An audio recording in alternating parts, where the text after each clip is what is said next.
Welcome to पिलाने हम सूरज education को पिलाने तुम class x pre board exam 2024 पिलाने संस्कृत आम कौन ना ऑब्जेक्टिव आलोचना कर देचे जो मैंने देखिना जाई डिस्क्रिप्शन बॉक्स रे लिंक अच्छे देखीदेव कहीं सब्जेक्टिव देखा आस वीडियो स्टार्ट करवा पिलाने तुमने 4 नंबर देखिपे ये भेरी इंपोर्टाट रही उपमान्य कहीं समस्त सरी सरी 4 नंबर कही सरी सरी पिलाने यहाँ गुरु कहीं अरण्य को जाइए उपमान्य को डाकिया पिलाने देख तुम मानकर जिते बोर्ड एग्जाम आसो गोटे गोटे विषय गुला आम ओडिया बुझीगले तुम मैंने मन रखी लिखिदेव एवं जो तुम प्री बोर्ड अच्छी प्री बोर्ड एत इंपोर्टाट नुह से आम खाली कौन मान इंपोर्टाट रही से खाली आलोचना करदे गुरु कहीं अरण्य को जाइए उपमान्य को डाकी देख गुरु निर्देश क्रमे उपमान्यु दिन सारा गाई जगी संध्या बेले आश्रम को फेरी आसुथिले दिने दिन जीवा निर्वाह निमंते से जो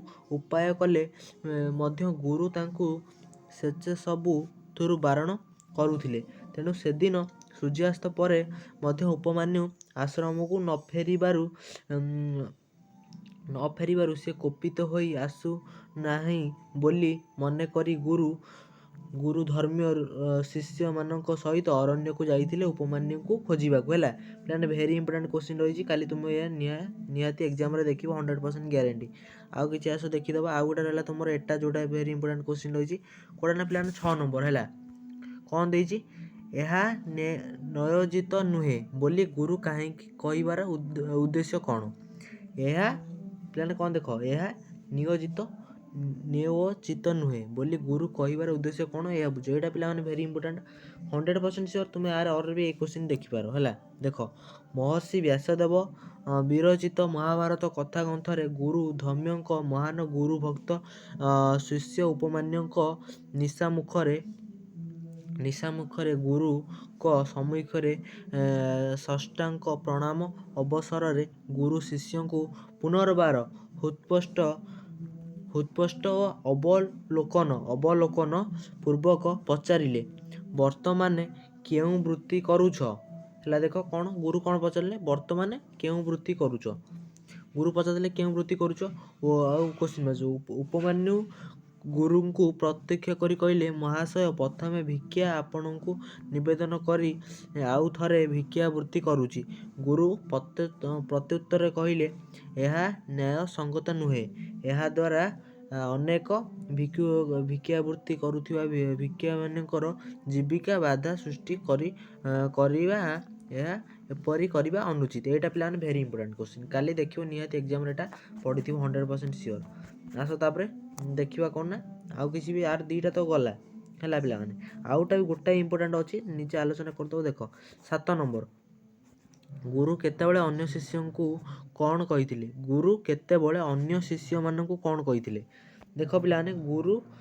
शिष्य मैंने कौन कही गुरु केतेबेले अन्य शिष्य मैंने कौन कही सूर्यास्त पर प्रतिदिन आश्रम को फेरी आसुथिबा उपमान्य से दिन आसी नथिले तेणु गुरु धम्य अनेक शिष्य मान उपमान्य आश्रम को नहीं फेरिबा सूचना देले एवं गुरु चरण बेले उपमान्य को खाइबापी करुथिबा समस्त उपाय को से निषेध करिबारु निश्चय उपमान्यु क्रोधरे आसुनाही बोली कही तांको खोजिबापी अरण्य को जीवा निमंते कहिथिले पिलाने ये 3टा तुम मैंने पढ़ी दी जाओ ये भेरी भेरी इंपोर्टाट पिलाने यहाँ पिलाने 6 नंबरटा भेरी भेरी इंपोर्टाट पिला फटो उठे नहीं जापार है फटो उठे नहीं जाओ 6 नंबरटा किंतु भेरी भेरी इंपोर्टाट निहाती पढ़ी जीव 6 नंबर है यहाँ भेरी इंपोर्टाट यहाँ देखिदियो पिलाने 3 नंबरटा भी देखनी स्क्रीनशॉट उठे नहीं जाते पिलाने मुझे भावुची तापर आस आ गोटे पेज जी देख देख पिलाने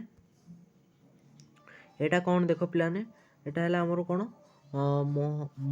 महामानव माने कौन करती पिलाने एटा माने विवेकानंद विषय आसी अच्छी यहाँ देख महामानव माने कौन करती जीतकीटा ये 5टा ये 3टा आनी 3टा इंपोर्टाट 3टा क्वेश्चन देखो निहाती एग्जाम देख महान मानव माने कौन करती देख मानव माने दिव्य पुरुष अटंती सेमानक मानव जातिर धर्म तथा विश्वर कल्याण निमंते अमर धाम को पृथ्वी पृष्ठ को अवतरण कर अमर धाम को पृथ्वी पृष्ठ अवतरण कर जीवन काल अत्यंत स्वल्प तथापि सेमाने सही स्वल्प जीवन काल मध्य ମହତ କାର୍ଯ୍ୟ ସମ୍ପାଦନ କରି ପୁନର୍ବାର ଅମର ଧାମକୁ ପ୍ରତ୍ୟାବର୍ତ୍ତନ କରନ୍ତି।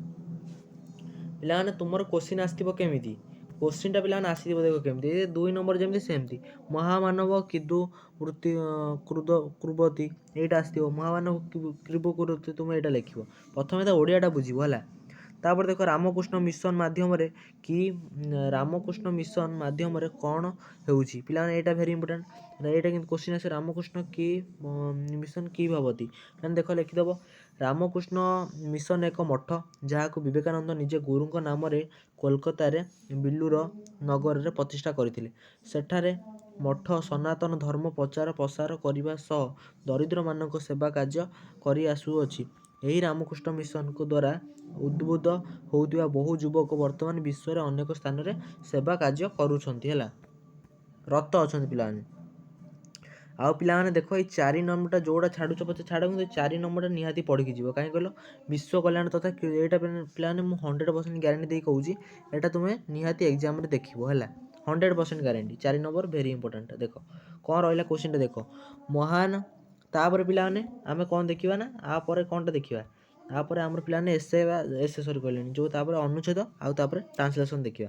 ମହାନ ଦର୍ଶନୀୟ ସମାଜ ସଂସ୍କାର ସ୍ୱାମୀ ବିବେକାନନ୍ଦ ବାଲ୍ୟକାଳରୁ ଜ୍ଞାନ, ଏଇଟା ପିଲାମାନେ ତୁମେ ଫଟୋ ଉଠେଇ ନେଇ ନିଜେ ପଢ଼ି ନେବ, ଯେହେତୁ ଟାଇମ୍ ବହୁତ କମ୍ ଅଛି ତୁମମାନେ ପଢ଼ିବା ପାଇଁ, ଏଇଟା ନିହାତି ଅଭ୍ୟାସ କରିଥିବ। ତାପରେ ପିଲାମାନେ ଦେଖ ଯେଉଁଟା ଆମର କ'ଣ ବିବେକାନନ୍ଦ ଉପରେ କ'ଣ ଆମର ଯେଉଁ ମାତା ସୀତା ଯେଉଁ ବନକୁ ଗମନ କରିଥିଲେ ସେଟା ହେଇକିନା କିଛିଟା ଅଛି ଦେଖିନିଅ। କ'ଣ ପିଲାମାନେ କେଉଁଟା ନା ପିଲାମାନେ ଏଥିରୁ ଭେରି ଇମ୍ପୋର୍ଟାଣ୍ଟଟା ଯେଉଁଟା ହେଉଛି ପୁଅ ପିଲାମାନେ ଟିକେ ରୁ, ହଁ ପିଲାମାନେ ତୁମର ଏଇ ଯେଉଁ 11 ନମ୍ବର 12 ନମ୍ବର ଭେରି ଇମ୍ପୋର୍ଟାଣ୍ଟ ରହୁଛି। କାହିଁ ଦେଖ କ'ଣ ଦିଆଯାଇଛି ନା, ରାମଚନ୍ଦ୍ର ସୀତାଙ୍କୁ ବନଗମନ ନିମନ୍ତେ କ'ଣ କରିବାକୁ ଉପଦେଶ ଦେଇଥିଲେ। ପତିପରଣା ସତୀ ସୀତା ଅନୁଭୂତପୂର୍ବ ପତିଭକ୍ତରେ ଅନୁଭୂତି ହୋଇ ରାମଚନ୍ଦ୍ର ତାଙ୍କୁ ସ୍ନେହାଲିଙ୍ଗନ ପୂର୍ବକ ଆଶ୍ୱାସନାରେ ବାଣୀ ଶୁଣାଇଥିଲେ। ତତ୍ ସଙ୍ଗେ ସଙ୍ଗେ ତାଙ୍କ ବ୍ୟତୀତ ସ୍ୱର୍ଗ ମଧ୍ୟରେ ତାଙ୍କୁ ଭଲ ଲାଗେ ନାହିଁ ବୋଲି କହି ବନ ନିବାସ ନିମନ୍ତେ ଆବଶ୍ୟକ ସମୁଚିତ ମୌଙ୍ଗିକ କାର୍ଯ୍ୟ ଆରମ୍ଭ କରିବାକୁ ସେ ସୀତାଙ୍କୁ ଉପଦେଶ ଦେଇଥିଲେ। 11 ନମ୍ବର ପିଲାମାନେ ଇମ୍ପୋର୍ଟାଣ୍ଟ। ତାପରେ 12 ନମ୍ବରଟା ବି ଦେଖିଦେଇ ଯାଅ। ସୀତାଙ୍କର ମୃତ୍ୟୁର କାରଣ କ'ଣ କିପରି ହେବ ଦେଖ ସୀତାଙ୍କର ମୃତ୍ୟୁର କାରଣ କ'ଣ ଓ କିପରି ହେବ।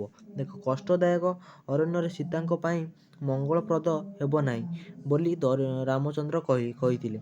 ତାହା ଶୁଣି ସୀତା କାନ୍ଦି କାନ୍ଦି ଅରଣ୍ୟ ଗମନ ନିମନ୍ତେ ସେ ମଧ୍ୟ ଗୁରୁଜନଙ୍କ ଆଦେଶ ପାଇଛନ୍ତି ବୋଲି କହିଲେ। ତଥାପି ଯଦି ତାଙ୍କୁ ଅରଣ୍ୟକୁ ନ ନିଅନ୍ତି ତେବେ ସେ ତାଙ୍କ ମୃତ୍ୟୁ କାରଣ ସ୍ୱରୂପ ବିଷ ବା ଅଗ୍ନି କିମ୍ବା ଜଳକୁ ଅବଲମ୍ବନ କରି ବୋଲି ପ୍ରକାଶ କରିଥିଲେ। ପିଲାମାନେ ଦୁଇଟା ନିହାତି ପଢ଼ି ଦେଇଯିବ, 11 ନମ୍ବର ଆଉ 12 ନମ୍ବର ଭେରି ଇମ୍ପୋର୍ଟାଣ୍ଟ କୋଶ୍ଚିନ୍ଟା ରହିଛି। ଦ୍ୱିତୀୟ ହେଲା 10 ନମ୍ବରଟା ବି ନିହାତି ପଢ଼ି ଦେଇକି ଯିବ। ଦେଖ ପିଲାମାନେ ତୁମର ତାର ଯେଉଁ କ'ଣ ହେଲା ଅନୁଚ୍ଛେଦ ପିଲାମାନେ ଦୁଇଟା ହିଁ ଇମ୍ପୋର୍ଟାଣ୍ଟ ହେଲା। ପରବୁଦ୍ଧି ଭୟଙ୍କରୀ ଏଇଟା ନିହାତି ପଢ଼ିକି ଯିବ, ଏଇଟା ନିହାତି ପଢ଼ିବ। ଦେଖ ଆନ୍ସର୍ ବି ମୁଁ ଦେଇଦେଉଛି। ଦେଖ ଗୋଟିଏ ଏଇ ଯେଉଁ ଅନୁଚ୍ଛେଦର ପିଲାମାନେ ଗୋଟିଏ ଲାଭ କ'ଣ ନା, ଅନୁଚ୍ଛେଦର ପିଲାମାନେ ଗୋଟିଏ ଲାଭ, ଅନୁଚ୍ଛେଦରେ କ'ଣ ନା କୋଶ୍ଚିନ୍ ଜମା ବାହାରୁ ଆସେ ନାହିଁ। ଯେଉଁ କୋଶ୍ଚିନ୍ ଦେଇଛି ବହିରେ ସେଇ କୋଶ୍ଚିନ୍ ହିଁ ଆସେ, ତୁମେମାନେ ଏଇଟା ଜାଣିଥିବ। ଏଇ ଯେଉଁ କୋଶ୍ଚିନ୍ ଦେଇଛି ତୁମେ ଏତିକି ପଢ଼ି ଦେଇଯାଅ, ଯଦି ପରବୁଦ୍ଧି ଭୟଙ୍କରୀ ପଡ଼ିଲେ ଏଇଥିରୁ ହିଁ କୋଶ୍ଚିନ୍ ପଳେଇ ଆସିବ ହେଲା। ସିଂହ ନିଦ କି କରନ୍ତି ଦେଖ କ'ଣ ନା, ଚନ୍ଦକାରଣ୍ୟରେ ବାସ କରୁଥିବା ସ୍ଥୂଳ ବୁଦ୍ଧି ନାମକ ସିଂହ ପ୍ରତିଦିନ ପଶୁମାନଙ୍କ ମାରି ନିଜେ ଖାଇ ତାର ଆତ୍ମାତୃପ୍ତି ଶୁଗାଳିକୁ ଖୁଆଇଥିଲା। ତାପରେ ପିଲାମାନେ ଦେଖ ଏମିତି ତୁମର ଦେଖ ତୁମମାନଙ୍କର ଏଇଟା ହେଲା ଆଉ ଗୋଟେ ଅନୁଚ୍ଛେଦ, ଆଉ ଗୋଟେ ଅଛି ହେଲା, ଦେଖିଦିଅ। ଟାଇମ୍ ବହୁତ 9 ମିନିଟ୍ ହେଇଗଲାଣି ବୋଧେ, ଦେଖିଦିଅ ହେଲା। ଏଇ କୋଶ୍ଚିନ୍ ଆଉ ଗୋଟେ ହେଲା ଅନୁଚ୍ଛେଦ, ଆଉ ଗୋଟେ ହେଲା ଅସାଧର୍ମ। ଦେଖ ପିଲାମାନେ ଏଇଟା ହେଲା ଅସାଧନମ ହେଲା, ଅସାଧାନମ। ଆର ଆନ୍ସର୍ ବି ମୁଁ ଦେଇଦେଇଛି। ଦେଖ କ'ଣ ଗୁରୁ ଗୋପଦେବଙ୍କୁ କହିଲେ, ପୁତ୍ର ମୋ ପାଇଁ ମୋର ମହାନ ଯନ୍ତ୍ର ବିଫଳ ହେଲା। ଯଦି ଇଚ୍ଛା କରୁଛ ତେବେ ଅନ୍ୟ ବିଦ୍ୟାଳୟରେ ବା ଘରକୁ ଯାଅ। ତାପରେ ଦେଖ ପିଲାମାନେ ଦ୍ୱିତୀୟ କ'ଣ ଥିଲା, ପାଠରେ ଅମନୋଯୋଗ ହେବା ଦେଖି ସହପାଠୀମାନେ ଗୋପଦେବଙ୍କୁ ଉପହାସ କଲେ। ମାନେ ଏଇଗୁଡ଼ା ସବୁ ଅଛି, ଏଇଟା ଦେଖିଦେଇଯିବ ନିହାତି ଏଇଟା। ତାପରେ ଦେଖ ସଂଖ୍ୟା ଉପରେ 5ଟି ପ୍ରଶ୍ନ ଉତ୍ତର ଲେଖିବେ ଆଉ ପ୍ରତିଟି ଶୁଦ୍ଧ ବା 2ଟି ନମ୍ବର ଉଦ୍ଦିଷ୍ଟ ହେଲା। ଦେଖ ତୁମର ବି ଅନୁଚିତ 2 ମାର୍କ ଯେହେତୁ ଦେଖ 2ଟି ନମ୍ବର ଉଦ୍ଦିଷ୍ଟ ଏଇଭଳି 5 ଲାଇନ୍ ଯୋଉଟା ଦେଇଛି ସଂଖ୍ୟା ଉପରେ 5ଟି ପ୍ରଶ୍ନର ଉତ୍ତର ଲେଖିବେ। ତ 2-3 ଲାଇନ୍ ଲେଖିପାରିବ ପିଲାମାନେ, ଏଇଟା ଦେଖିନିଅ। ଆଉ ତୁମର 1 ମାର୍କ 2 ମାର୍କ ରହିବ। ତାପରେ ପିଲାମାନେ ଅନୁଚ୍ଛେଦ ଲାଷ୍ଟ ପିଲାମାନେ ଏଇଟା ଆମ ଅନୁଚ୍ଛେଦ ତୁମର ଦେଖ ଏଇଟା ଆଇଥିଲା 2021ରେ ବି ଆସିଥିଲା। ରମେଶ ଭାଗବତ ପଢ଼ିଲା, ସାଧୁ ଦୁଃଖ କଷ୍ଟରୁ ଦୁଷ୍ଟ କଷ୍ଟକୁ ଡରନ୍ତି ନାହିଁ, ତାପରେ ଦରିଦ୍ରକୁ ଧନ ଦିଅ, ତାପରେ ସନ୍ତୋଷ କେବେ ଆସିବ, ତାପରେ ଏଗୁଡ଼ା ସବୁ ସ୍ମିତା ବହି ପଢ଼ିବା ଉଚିତ, ଗାଁର ଦକ୍ଷିଣରେ ମନ୍ଦିର ଅଛି, ମା ପୁଅକୁ ସ୍ନେହ କରେ, ହାତ ଧୋଇ ଦେବା। ପିଲାମାନେ ତା ଆନ୍ସର ହେଲା ଏଇଟା। ରମେଶ ଭାଗବତ ପଠତି ଏଗୁଡ଼ା ତୁମେ ଯେଉଁଟା ଲେଖିପାରିବ। ରମେଶ ଭାଗବତ ପଠତି, ସାଧୁହୁ ବିବେଚିତ, ତାପରେ ଦେଖ ଦରିଦ୍ରାୟ, ଦରିଦ୍ର ଏଗୁଡ଼ା ସବୁ ପିଲାମାନେ ତୁମ ଆନ୍ସର। ସନ୍ତୋଷ କଦା ଦେଖ, ତାପରେ ଏଗୁଡ଼ା ସବୁ ପିଲାମାନେ ହେଇଗଲା ତୁମର। ଏତିକି ପିଲାମାନେ କୋଶ୍ଚିନ୍ ଥିଲା। ଯଦି ଭିଡ଼ିଓ ଭଲ ଲାଗେ ଲାଇକ୍ ଆଣ୍ଡ ଚ୍ୟାନେଲ୍ ସବସ୍କ୍ରାଇବ୍ କରିଦେବ। ତୁମମାନଙ୍କ ପାଇଁ ପିଲାମାନେ କ'ଣ ସବୁ କରାହେଉଛି ସିଲେକ୍ସନ୍ ତୁମ ସବଜେକ୍ଟିଭ୍ ବି ପଳେଇ ଆଇଲା। ଏଥର ପିଲାମାନେ ହିନ୍ଦୀ ପିଲାଙ୍କର କୋଶ୍ଚିନ୍ ଛାଡ଼ିବ। ଥ୍ୟାଙ୍କ ୟୁ ଫର୍ ୱାଚିଂ ପିଲାମାନେ।